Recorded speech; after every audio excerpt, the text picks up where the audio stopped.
I just filmed the entirety of this video without audio, so I'm doing it again. Hopefully we can capture that same magic. Come on, come on.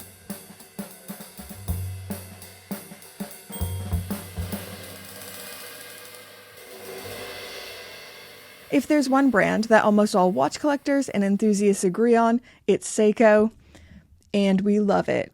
But I was recently hanging out with some of my muggle friends, or my non-watch friends, and they were asking for watch recommendations around the £500 price point. The first brand that came to mind for me was, of course, Seiko.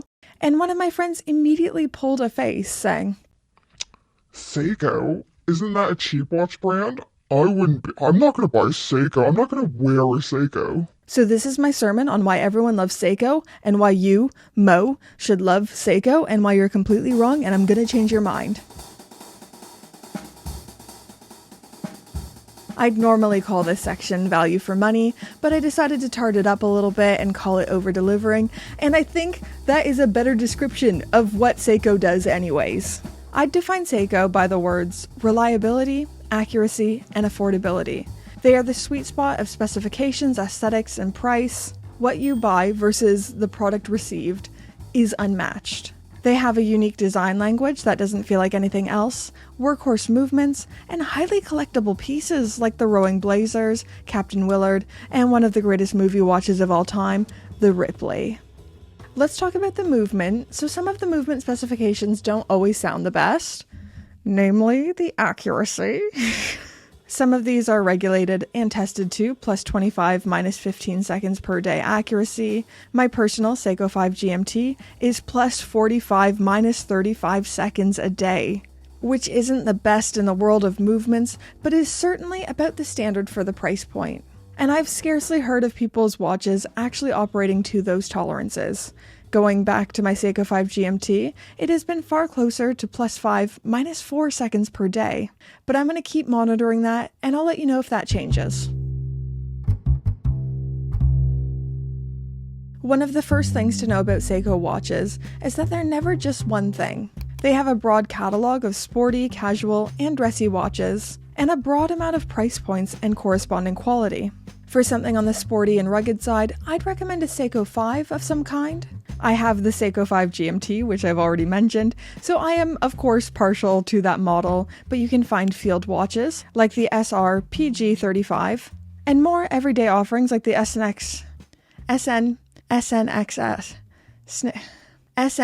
series. Snacks series. Here's a picture of the SNXS series because I just stuttered my way through that. I'm so sorry, but these are awesome.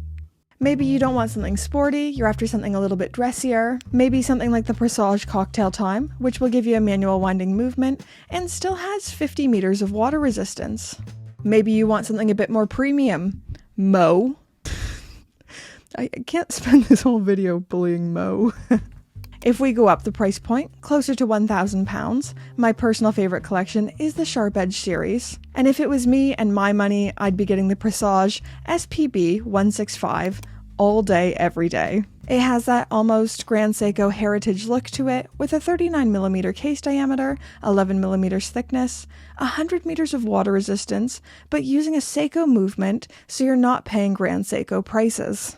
There's something for everyone in the Seiko catalog. There will be something you like, and something that suits your wrist size. Speaking of which, the Seiko that I'm wearing right now is the newest Seiko that I've just gotten through. This is the IFL Seiko 5 Sports Deep Ocean Concept, which has only just been released today, Friday, June 28th. And they're also the fantastic sponsor of today's video, so thank you so much to the team over there. This newest piece is inspired by underwater exploration, explorers and scientists alike, with the image of a diver and a blue whale. This is exactly my kind of watch and my kind of customization. You know how some people are really fascinated by space and they're obsessed with space? That's kind of me and the ocean. Well, with submarines. I think about submarines an unnormal amount, I think. But this isn't the point. Back on this IFL watch. With IFL and their customizations, it's always all about the dial. This scene has been hand-painted using delicate enamel techniques, and the artwork transforms the Seiko 5 into a wearable piece of art. Being a Seiko 5 Sport, it has all those specifications that I'm always after, with a case size of 42.5 millimeters, a thickness of 13.4 mil, and a lug-to-lug of 46 millimeters. That's a very small wrist-friendly lug-to-lug. This watch has 100 meters of water resistance and is powered by the caliber 4R36, giving you 41 hours of power reserve. I feel like this might be my favorite IFL yet. I know I say this every time, but there's a pure magic to the Seiko 5 and this underwater scene. If you like this one too, go click that link in my description. These are super limited, only 150 pieces available worldwide, priced at $990 USD. So don't miss out, go click that link so they know I sent you, or if you just want to look at more IFL creations in general. Thank you so much to IFL for sponsoring this video, and let's keep talking Seiko. So I think we often get so lost in talking about the value proposition of Seiko that we don't remember they have as much history and provenance as any of the old Swiss maisons. In 1881, Seiko's founder, Kintaro Hattori, I'm so sorry for my pronunciation, opened a watch selling and repair shop in Tokyo. And then in 1892, he established the Seiko Chef Factory, producing wall clocks. And for a reference point, Audemars Piguet was founded in 1881, Breitling 1884, and Rolex in 1905. So they really do have as much history as these brands. 3 years later, in 1895, Seiko built their first wall clocks and continued to broaden the range of his business. Then in 1913, it was a huge year for the brand, creating the Laurel, the first wristwatch made in Japan. Then jumping way ahead to 1969, Seiko beat the Swiss, introducing the world's first quartz watch, the Seiko Quartz Astron. And I'd be beside myself if I didn't mention the Japanese navigated the quartz crisis or the quartz revolution like absolute champions. Some of Seiko's coolest watches came out in the 70s, 80s, and 90s. They've got heritage coming out of the wazoo with this uniquely Japanese viewpoint and lens through which they create things. And that's what this next section. Okay, this is where Seiko starts getting me the most excited, and this is looking more at Seiko Group in general. But it feels like Seiko, King Seiko, Grand Seiko, Tudor have this uniquely Japanese perspective on watchmaking, and I love it. A Seiko design doesn't look or feel like anything else, nor does a Grand Seiko. The edges of the watch, the polishing, they aren't trying to be Swiss, they aren't trying to play the same games, they are just so shamelessly and awesomely themselves. But the big innovations with Seiko Group is in their movement technologies and innovations. Specifically looking at Grand Seiko and their high beat movements and spring drive. I think the spring drive is possibly the coolest movement innovation ever. It's right up there. I think it's cooler than coaxial. Come at me, Omega people. Come at me, George Daniels people. So spring drive almost serves as the marriage between mechanical and quartz. I'm not going to do a deep dive on spring drive, I've already talked about this in a few videos, but it is taking the best of both worlds and applying it in one movement. Even just looking at their quartz itself, I think a lot of watch geeks write off quartz way too early and way too quickly without realizing there is different levels of quartz. Not all quartz is created equally. Seiko grows its own quartz crystals, saving the highest quality for their higher quality watches. I don't know, it's hard to explain this section without using an overly cringy word, and I'm sorry already, but the vibes of Seiko, they're not like anyone else. It's so distinctively Japanese, and they're fantastic.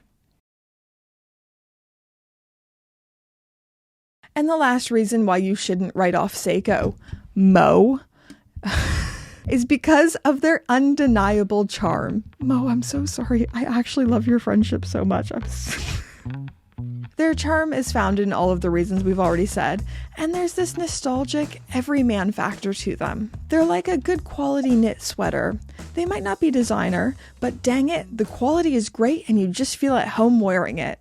Even a lot of the Seiko flaws feel like charming quirks. the rattly bracelets, and even the misaligned bezels. They hold this charm to me. And there's only one other brand I can think of that when they don't pass QC standards, it only makes them more desirable and charming.